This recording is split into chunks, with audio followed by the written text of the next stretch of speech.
Here's the problem with the Roman Catholic Church's claim of transubstantiation and the Holy Spirit. The Catholic Church claims that the significant manifestation of the Holy Spirit in their Mass is that whenever the priest satisfies a specific set of circumstances, then the Holy Spirit changes the bread and wine into the body, soul, and divinity of Christ, even though you would never ever know that that actually happened. Basically, if we use a light switch as a metaphor for performing the actions that the Catholic Church says must be performed, the priest must have the intent to do what the church does. He must say the things correctly. He must do the things correctly. But if he does that, and it's always the same, it never changes, that thing is, okay?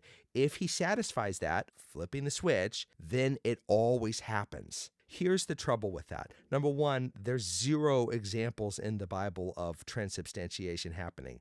We only have 2 examples in the Bible of the early church consuming the Eucharist, and it's always a meal. They're fellowshipping, they're not worshiping. The second problem is that God is a person. And a person has a will, and sometimes they respond to a thing one way, and sometimes they respond to a thing another way. If somebody came to you and said, give me money, you might look favorably upon the request, and you might be feeling generous, and you might think that they deserve it, and you might give it to them. Another time, they might ask the same thing, and you might say, get your own money. I don't have any money. Stop treating me like an ATM. Your attitude and your response, given the same request, may change. How about prayer? James says you have not because you ask not. God has created the mechanism of prayer for us to get what we need and what we want. The thing is that God may say yes, God may say no. He may do a thing in a way we like. He may do a thing in a way we don't like. And he may take a totally different time frame than what we think he ought to do. God is a person, and he responds in his will and for his glory. And if those things don't match up, then he's not going to do it. The Roman Catholic Church claims that every single time the switch is flipped, God always does the same thing.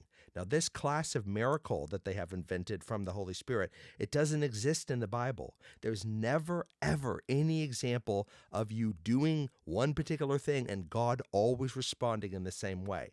I think God is famously unpredictable by humans. And I think that he honestly likes it that way. The idea that the finite mind can comprehend the infinite is rather silly. My God, he operates out of his will for his glory, which means that you don't always know how he's going to respond. This Roman Catholic God that they say you press a button and he always responds in the same way, that's not my God. Jesus, that's not my God. That's not who he is, and that's not what he does.